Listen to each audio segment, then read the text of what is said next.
Jeg vil gennemgå opgave 71, der lyder skitser titrerkurven for titrering af 20 ml 0,1 molær ammoniak med 0,1 molær saltsyre.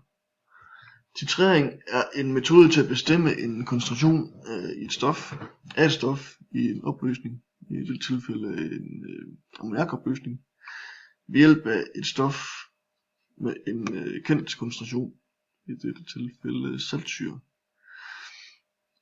som jeg har i piraten her.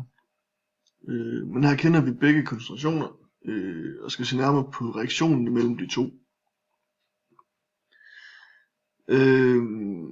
Ammoniak er en svag base med en styrkeeksponent på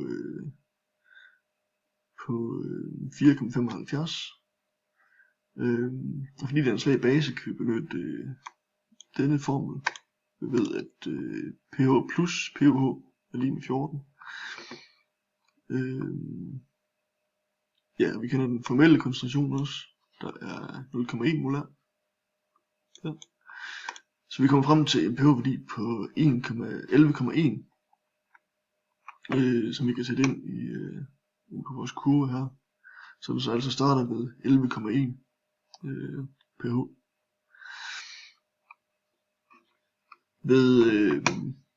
Hvor vi har tilføjet 0 ml saltsyre. Nu begynder vi så at drive saltsyre ned i opløsningen her. Og hydroniumionerne fra saltsyren reagerer med ammoniakken og danner ammonium plus vand. Vi ser bort fra kloridionerne. Ekvivalenspunktet er i det øjeblik, at alle ammoniak molekylerne har reageret med hydronerne fra saltsyren. Jeg skal lige sige, at saltsyre er en stærk syre, så den reagerer fuldstændigt med ammoniakken. Så det øjeblik, at der ikke er mere ammoniak, og der faktisk i teorien kun er ammonium og vand i opløsningen her, er det ekvivalenspunktet.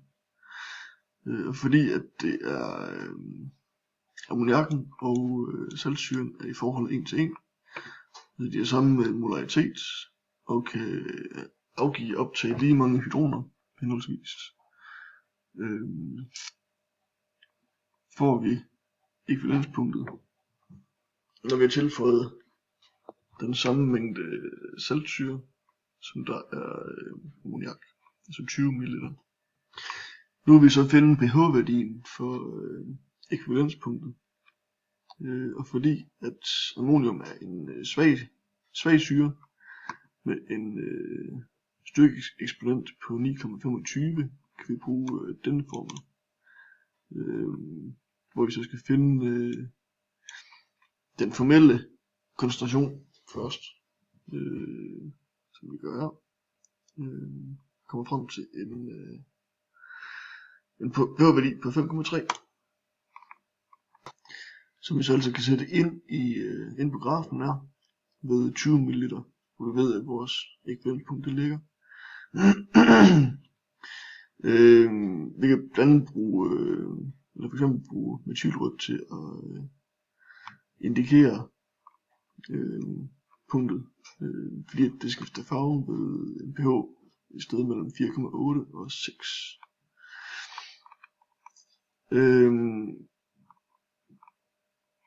Så kan det være interessant at se på halvekvivalenspunktet.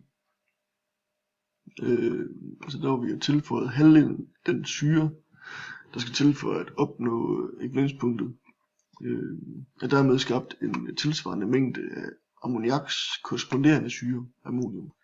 Vi har altså et syre-base-par, eller et puffersystem, så vi kan bruge pufferligningen til at finde pH-værdien.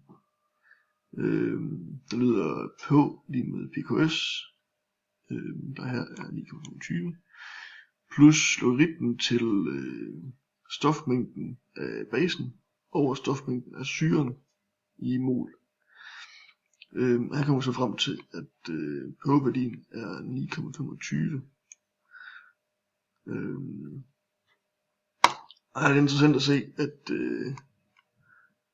pH-værdien er den samme som syrens styrkeeksponent. Og det er jo så fordi, at syre-base forholdet er 1 til 1. Altså der er lige meget ammonium og ammoniak. Så vi får 1 over 1. Altså logaritmen til 1, der er 0. Plus styrkeeksponenten. Så 0 plus styrkeeksponenten giver pH-værdien. Til sidst skal vi finde pH-værdien for 0,1 molær saltsyre.